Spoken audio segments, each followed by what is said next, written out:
The coffee cup shattered against the marble floor, and in that moment, my entire world came crashing down with it.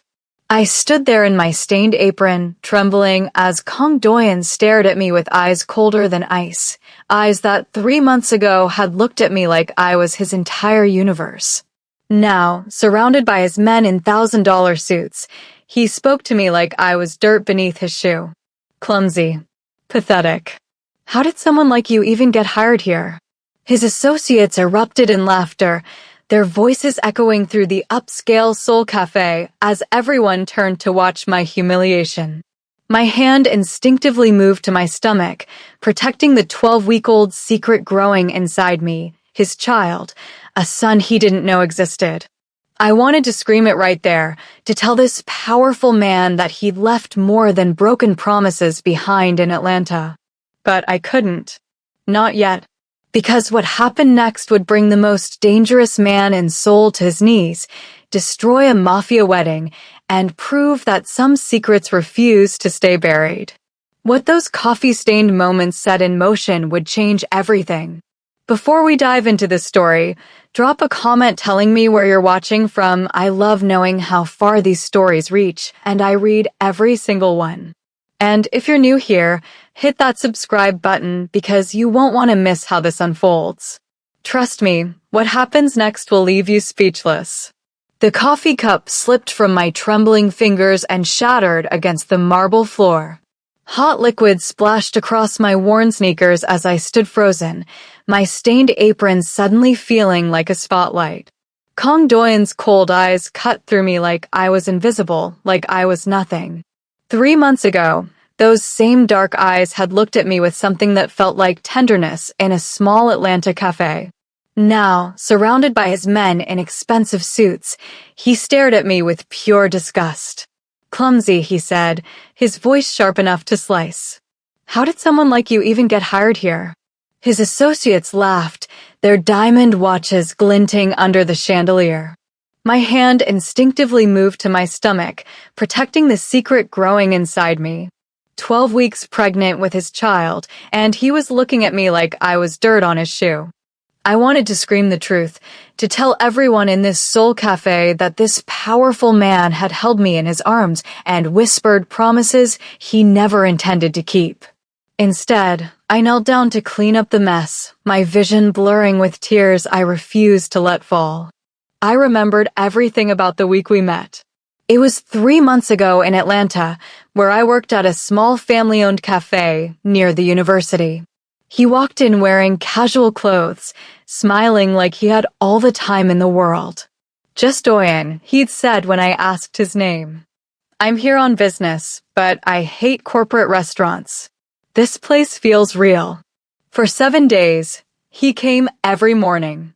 We talked about everything, my dreams of traveling, his stories about Korea, the way we both loved old movies.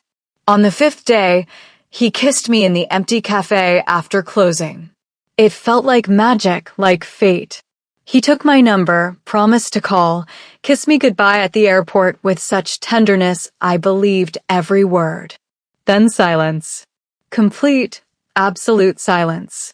My calls went to voicemail. My texts turned green, blocked. 2 months later, I saw the positive pregnancy test and my world tilted. I tried everything to reach him, but Doyen had vanished like smoke. Then I found his business card wedged in my jacket pocket.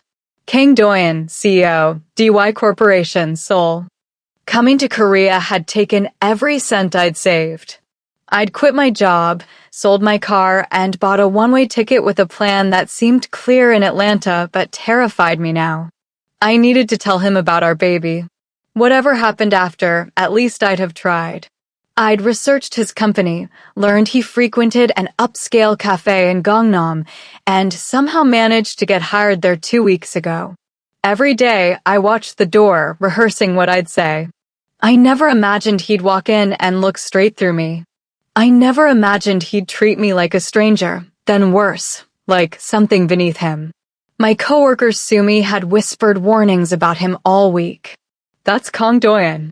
His family controls half the city's underground. He's engaged to Yoon Jae-won. Her family runs the other half. Together, they'll be unstoppable. Don't even look at him too long. But I'd already done more than look. I'd fallen for him, believed him, and now carried the consequence of that trust growing inside me while he humiliated me in front of strangers. After my shift ended, I walked home through Seoul's glittering streets, feeling more alone than ever.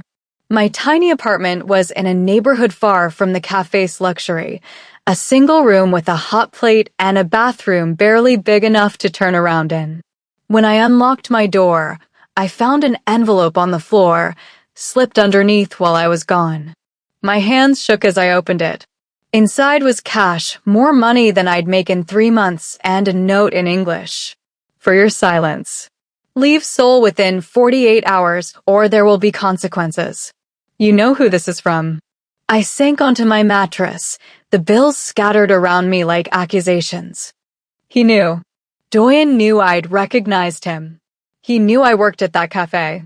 And instead of talking to me, instead of asking why I was here, he was paying me to disappear like I was some kind of threat. The money felt dirty in my hands, but I was practical enough to know I needed it. Pregnant, alone, in a foreign country, I couldn't afford pride. But I also couldn't afford to run. Not yet. I went to work the next day with my head held high. Sumi noticed immediately, pulling me aside during our break. Aisha, you look different. What happened? I wanted to tell her everything, but the words stuck in my throat. Instead, I said, I knew someone here once. Someone who turned out to be different than I thought. Sumi's eyes went wide. Not someone dangerous, right? Not someone connected.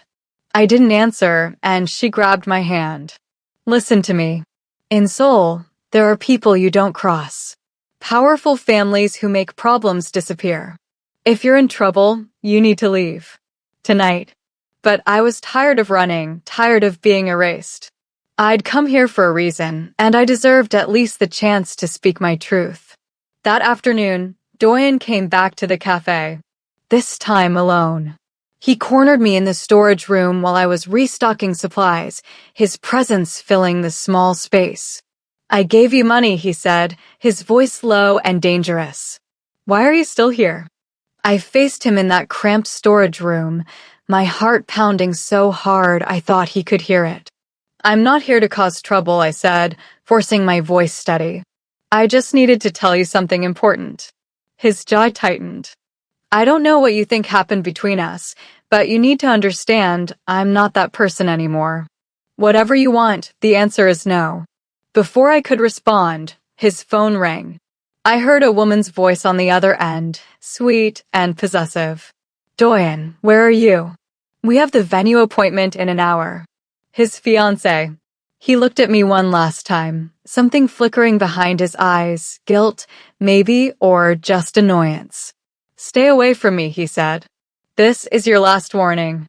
Then he was gone, and I was alone with the secret that was growing heavier every day.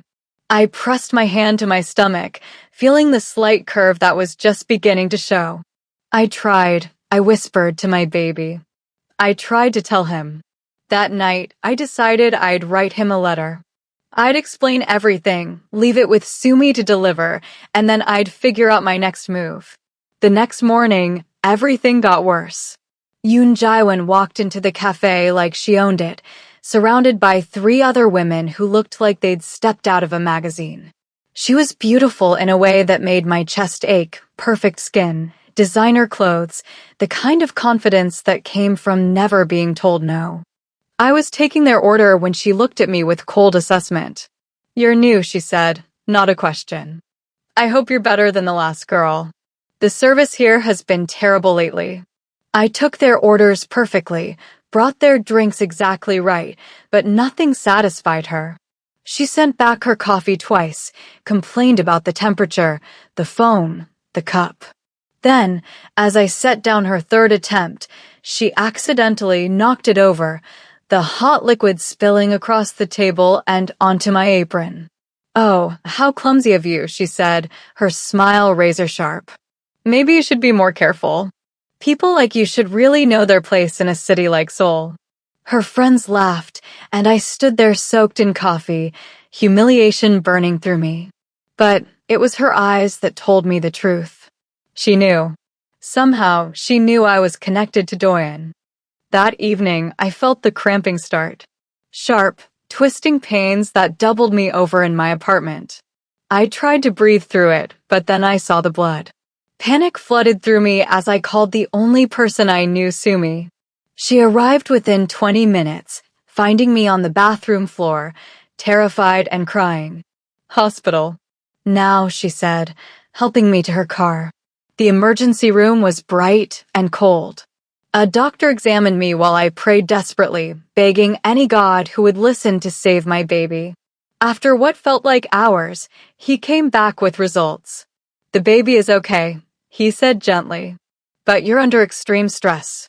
Your blood pressure is dangerous. You need complete rest, no heavy work, and you need to avoid stressful situations. Another incident like this could result in miscarriage." Sumi held my hand as I cried with relief. The doctor gave me strict orders and a bill that took the last of the money Doyen had sent. As we left, I realized I couldn't keep working at that cafe. I couldn't keep putting myself in his path. For my baby's safety, I needed to disappear. At the hospital, I met Dr. Choi Min-jun, an older physician who'd overheard my conversation with the billing department. He'd seen me counting cash, heard my American accent, noticed I was alone. After my examination, he stopped me in the hallway. "Forgive me for overhearing," he said kindly, "but you seem to be in a difficult situation. I have a friend who runs a guest house outside Seoul. She needs help with light work, cooking, cleaning, nothing strenuous. In exchange, you'd have room and board." I stared at this stranger offering me a lifeline.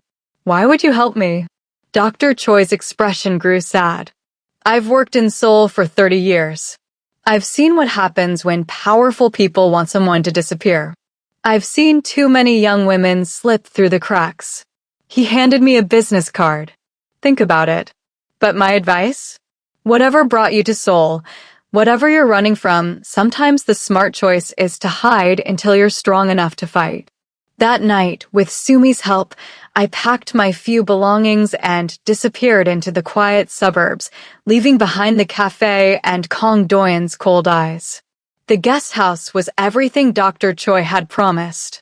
It sat on a quiet street lined with cherry trees, run by a woman named Mrs. King who welcomed me with warm eyes and no questions.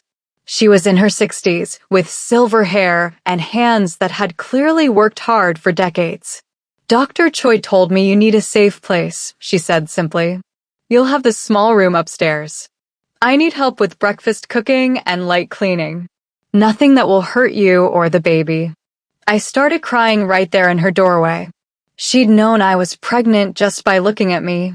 Mrs. Kong pulled me into a hug that smelled like jasmine and home. "I've been where you are," she whispered. Alone, scared, carrying a child whose father didn't want to know. "You're safe here now." For the first time in months, I felt my shoulders relax. The guest house had 4 guest rooms, usually filled with older tourists who wanted authentic Korean experiences. My job was simple: help prepare traditional breakfasts, keep the common areas clean, and rest.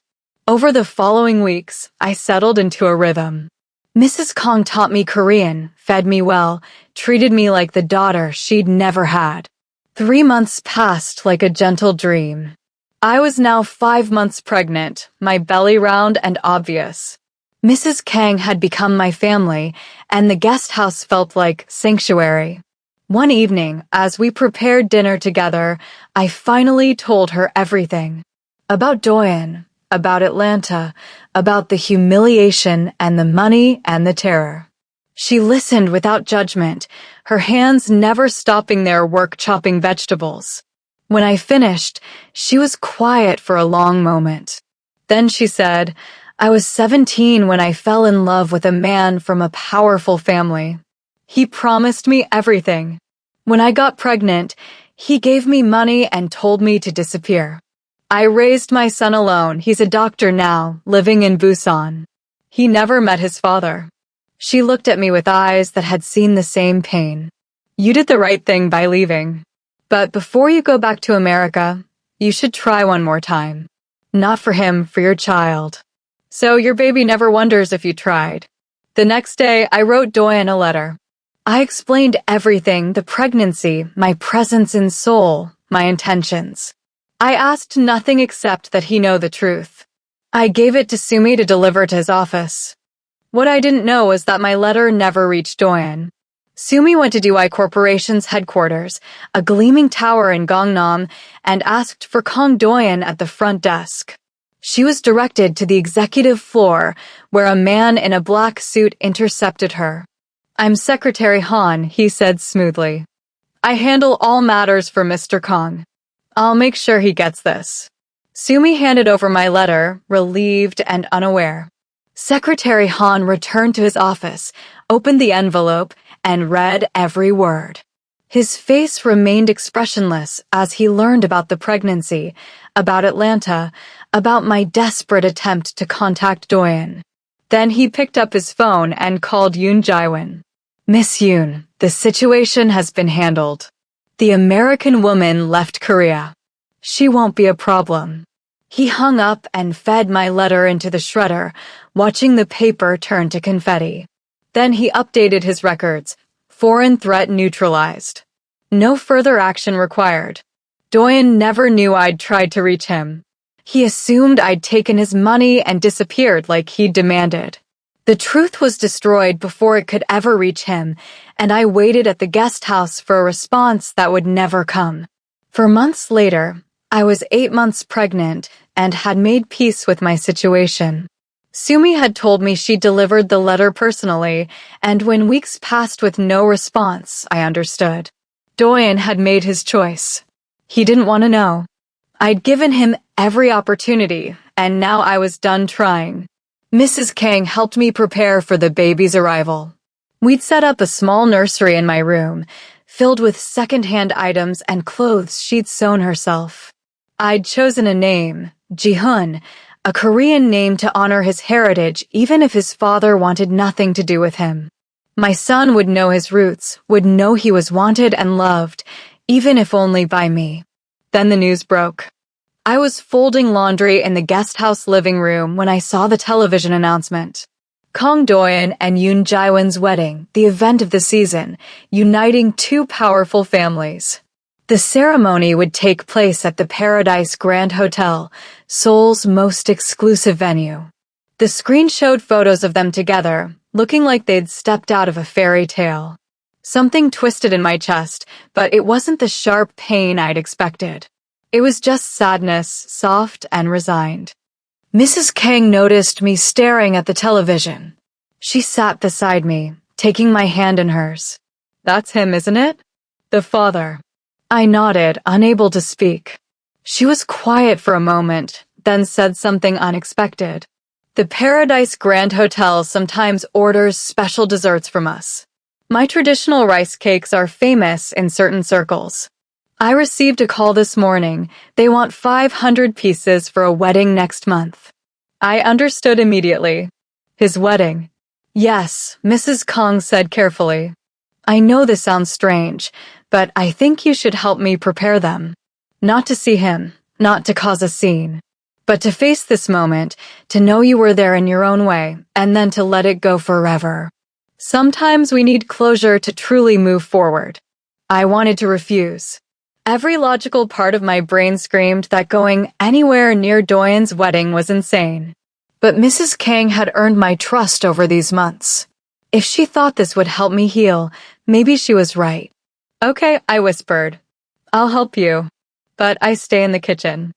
I don't go anywhere near the ceremony. She squeezed my hand. Of course. Just the kitchen. The wedding day arrived too quickly. I woke up feeling strange, my body heavy and uncomfortable in ways that went beyond normal pregnancy aches. Mrs. Kang noticed me wincing as we loaded the rice cakes into her van. Are you sure you're well enough for this? She asked, concern creasing her face. I'm fine, I lied. Just tired. We drove to the Paradise Grand Hotel as the sun rose, entering through the service entrance. The kitchen staff barely glanced at us as we set up our station, 2 more invisible workers in the machine that made luxury events run smoothly. Through the doorway, I could hear the preparations, flowers being arranged, chairs being set up, musicians practicing. Doyen was somewhere in this building, getting ready to marry someone else while I stood in the kitchen, 8 months pregnant with his child. Then I felt it.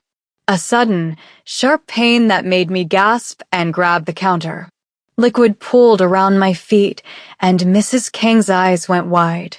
"Your water just broke," she said, her voice tight with controlled panic. "The baby's coming. Now." "It's too early," I whispered, terrified. "I'm only 8 months." "It's too early." Mrs. Kang moved with surprising speed, calling for help while keeping me steady. Within minutes, a doctor appeared, Dr. Choi Min-jun, the same physician who'd helped me months ago. "I'm a guest at the wedding," he explained quickly. "Doyen's family and mine go back years. But right now, you're my priority." They rushed me to the hotel's medical suite, a fully equipped emergency room kept on site for VIP guests. The pain was overwhelming, coming in waves that left me breathless. Dr. Choi examined me quickly. "The baby's coming fast. You're already 6 centimeters dilated. We need to do this here. There's no time to transfer you to a hospital." I wanted to scream, to cry, to be anywhere but here. But my body had made its own choice. As Dr. Choi prepared, I could hear music starting in the ballroom below. The wedding ceremony was beginning. Doyen was getting married while I was giving birth to his son 3 floors above him. The irony would have been funny if I wasn't so terrified. Mrs. Kang held my hand, whispering prayers and encouragement as the contractions intensified. "You can do this, Aisha. You're strong. You're so strong." In the ballroom below, Doyen stood at the altar in a custom tuxedo, his face carefully blank. Jaiwon looked beautiful beside him in a dress that cost more than most people's cars. The families watched with satisfaction. This marriage secured power, territory, and profit. Everything was going according to plan. Except Doyen couldn't stop thinking about her. The waitress from months ago with scared eyes and trembling hands. He'd convinced himself she was trying to trap him, to exploit him somehow. He'd paid her off and assumed she'd disappeared. But sometimes late at night, he remembered Atlanta. Remembered the week when he'd been just Doyen, not the heir to a criminal empire. Remembered how she laughed at his jokes and touched his hand like he was someone worth knowing. He'd blocked those memories, told himself they were weakness. But standing at this altar, promising his life to a woman he didn't love, those memories felt like the only real thing he'd ever had. The officiant was speaking. Doyen forced himself to focus, to play his part. He didn't know that at that exact moment, 3 floors above, I was bringing his son into the world. Jihoon was born at exactly 3:47 p.m. as the wedding ceremony concluded downstairs. He came out screaming, healthy and furious, his tiny fists waving at the world. Dr. Choi placed him on my chest, and I felt something shift fundamentally in my universe. This was my son. Mine. He had Doyen's eyes, his nose, but he was completely and perfectly mine. "He's beautiful," Mrs. Kang whispered, tears streaming down her face. Perfect. But my relief was short-lived. I felt suddenly dizzy, the room tilting. Dr. Choi's expression changed, becoming sharp and urgent. "She's hemorrhaging. I need blood now." He was moving fast, checking vitals, pressing on my abdomen. "Her blood type is AB negative, extremely rare. I need to find a match in this hotel immediately." He pulled out his phone, making calls, checking the hotel's guest registry. Then he stopped, his face going pale. "There's only one AB negative match in the building right now," he said quietly. "Kang Doyen." The words hung in the air like a bomb. Mrs. Kang's hand tightened on mine. You can't, she whispered. You can't tell him. Not like this. But Dr. Choi was already moving toward the door. I can't let her die to protect his ignorance. Dr. Choi burst into the wedding reception, his medical coat out of place among the tuxedos and gowns. He found Doyen at the head table, Jaewon beside him, both smiling for photographs. Mr. Kang, Dr. Choi said, loud enough to cut through the music. I need you. Medical emergency. It's life or death. The room went silent. Doyen stood immediately, his security training kicking in. What's wrong? Who's hurt? AB negative blood type. You're the only match in the building. The patient is hemorrhaging and will die without a transfusion in the next 20 minutes. Doyen didn't hesitate. Take me now. He followed Dr. Choi out of the ballroom, Jaewon calling after him in confusion. The security team tried to follow, but Dr. Choi blocked them. Patient privacy. Family only. They took the elevator in tense silence. Doyen assumed someone from his organization had been hurt, maybe in an attack during the wedding. He wasn't prepared when Dr. Choi led him into the medical suite and he saw me lying on the bed, pale and unconscious. He wasn't prepared for the tiny newborn baby in Mrs. Kang's arms. He stopped breathing. Just stopped. Dr. Choi's voice was cold. This is Aisha. She came to Seoul to tell you about your son. You never listened. I watched through half-closed eyes as Doyen stood frozen in the doorway. His face had gone completely white, his usual composure shattered. Dr. Choi was already preparing the transfusion equipment, moving with practiced efficiency. Sit, he ordered, pointing to a chair. Your blood or her life. Choose now. Doyen sat mechanically, letting Dr. Choi insert the needle without looking away from me. I didn't know, he whispered. I swear I didn't know. She wrote you a letter, Mrs. Kang said, her voice sharp with protective anger. She tried to tell you. Your people made sure you never got it. The transfusion began, Doyen's blood flowing into my veins. He stared at Ji-hun through the clear bassinet, and I saw the exact moment he recognized himself in our son's features. He has my eyes, Doyen said, his voice cracking. I have a son. The door burst open. Jaewon stood there in her wedding dress, her face twisted with rage and something that looked like fear. What is this? Who is she? Why were you pulled from our reception? She saw me, saw the baby, and her expression shifted to pure fury. This is a setup. She's trying to ruin us. Doyen, come back to the reception right now. Doyen pulled the needle from his arm, the transfusion complete. He stood and faced Jaewon, and I saw him differently than I ever had before. There was something raw in his eyes, something broken and rebuilding simultaneously. This is my son, he said quietly. His name is Ji-hun, and I won't pretend he doesn't exist. Jaewon's laugh was sharp and brittle. You can't be serious. You're going to throw away everything, our families, our plans, our future for some waitress who trapped you. She didn't trap me, Doyen said, and his voice had gone cold in a way that made even Jaewon step back. I trapped myself.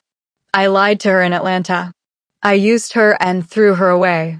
I paid her to disappear instead of listening. Everything that's happened is because of my choices. Jaewon grabbed his arm. Think about what you're saying. Both our families are downstairs. If you acknowledge this child, if you humiliate me like this, there will be war.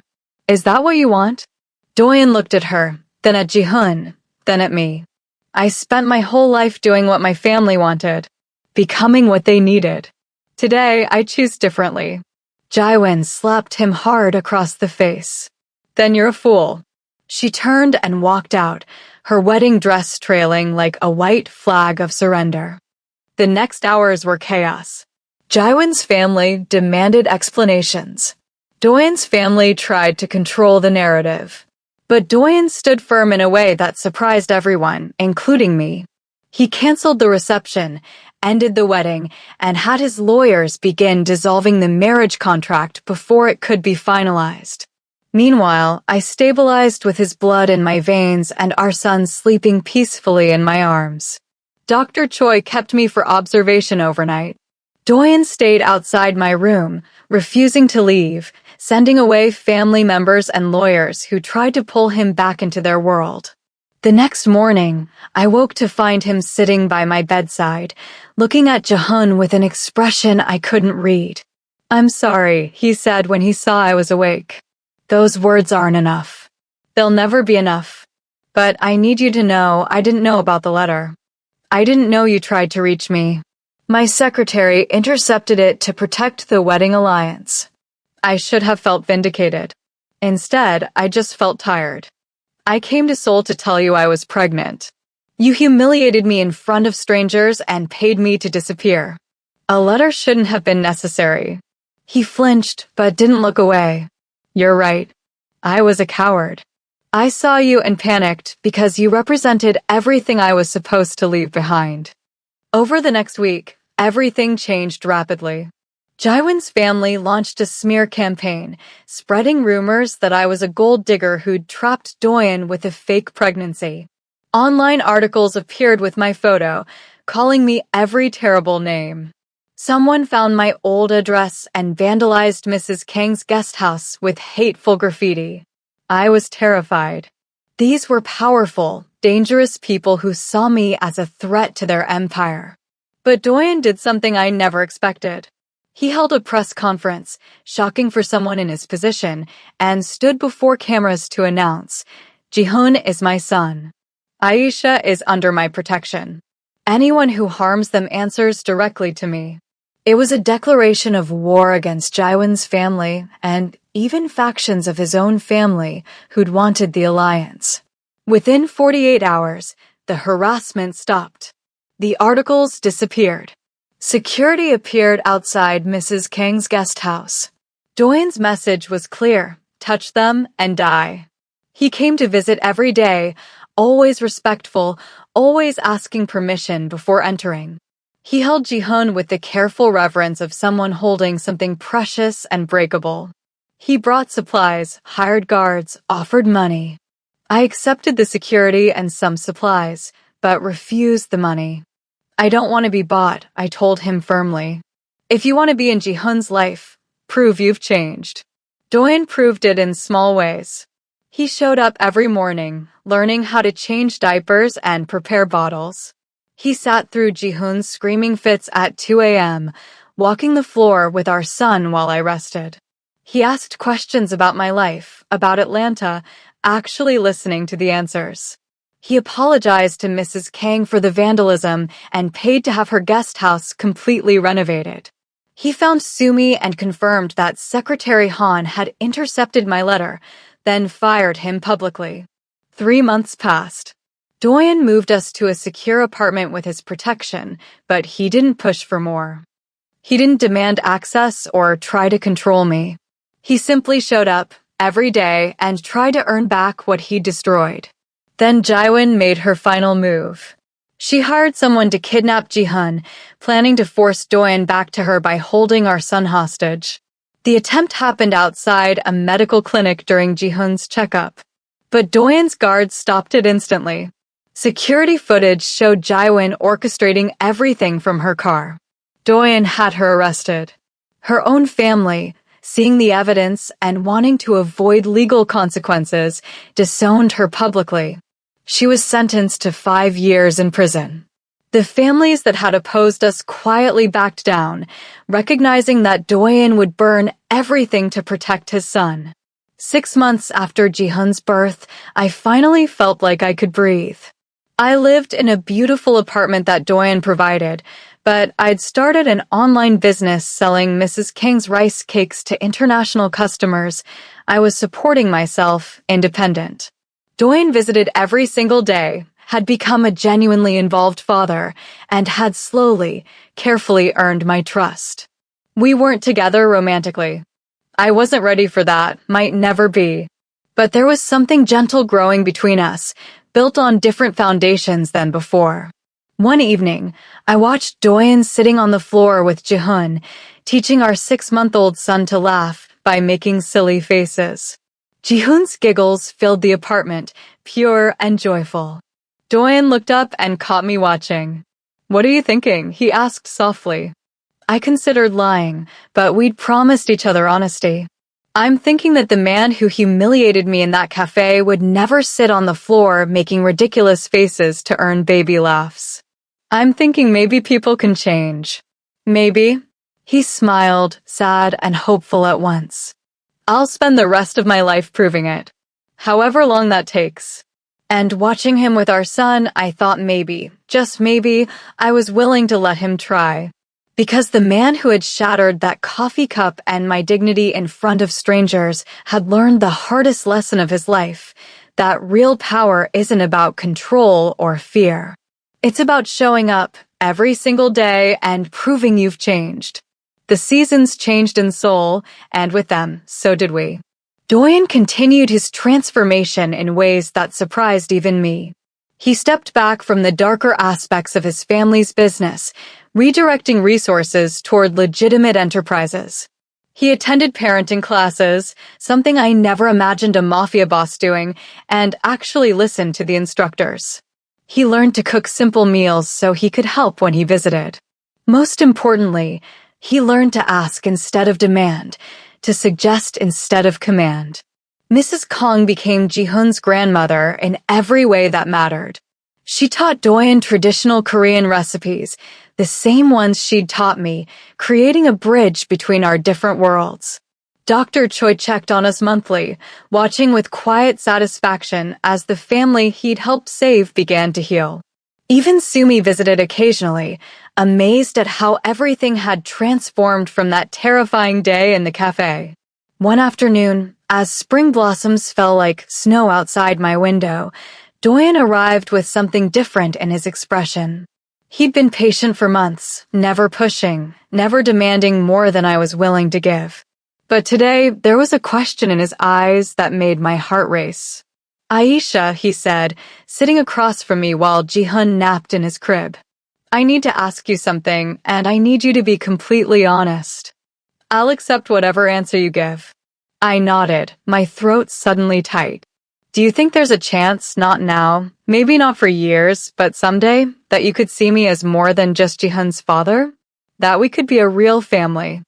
I looked at this man who had destroyed me and then spent months rebuilding not just what he'd broken, but becoming someone entirely new. The old Doyen would never have asked. He would have assumed, demanded, taken. This Doyen sat before me vulnerable, waiting for my truth, prepared to accept rejection. "I don't know," I said honestly. "What you did in that cafe, the way you treated me, the money you sent to make me disappear, those things still hurt. They're scars that don't just vanish because you've changed." He nodded, pain flickering across his face, but he didn't interrupt. "But," I continued, "I also see who you've become. I see how you are with Jihoon, how you've protected us, how you've shown up every single day even when I was cold to you.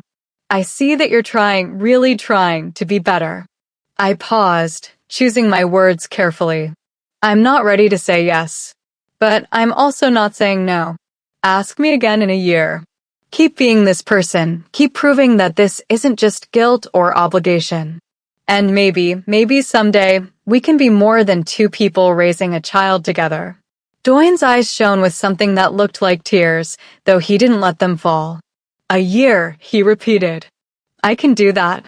I can do that and more." He reached out slowly, giving me time to pull away, and when I didn't, he took my hand in his.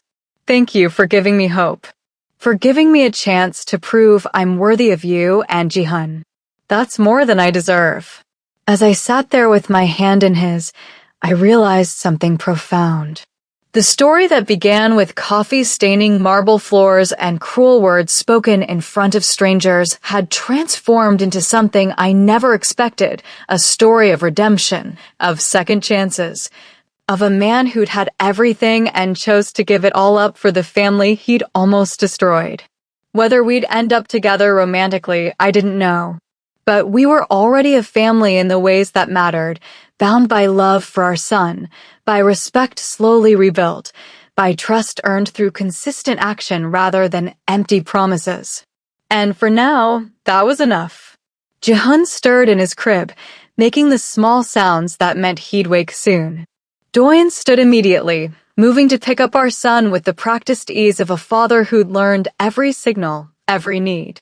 As he lifted Jihoon into his arms, our baby's face breaking into a wide, gummy smile, I felt something in my chest loosen. Maybe forgiveness wasn't a single moment, but a series of small choices. Maybe love the second time around wasn't about grand gestures, but about consistency, presence, and the courage to be vulnerable. Maybe the man who'd broken me could also be the man who helped me become whole again, not by fixing me, but by giving me the space and safety to heal myself. Aisha, Doyen said softly, Jihoon babbling happily in his arms, whatever happens between us, I want you to know you saved my life. Not just by bringing Jihoon into the world, but by refusing to accept the person I was pretending to be. You demanded better, and you made me want to become it. I smiled, and this time it reached my eyes. We saved each other, I said. Now we just have to figure out what comes next. If this story moved you, if you felt every twist and turn, I need you to do 3 things. First, smash that subscribe button. We have so many more stories about people who faced impossible odds and came out stronger on the other side. Second, hit the notification bell so you never miss when we drop a new story that'll have you on the edge of your seat. And third, drop a comment right now telling me, would you have given Doyen a second chance, or would you have walked away forever?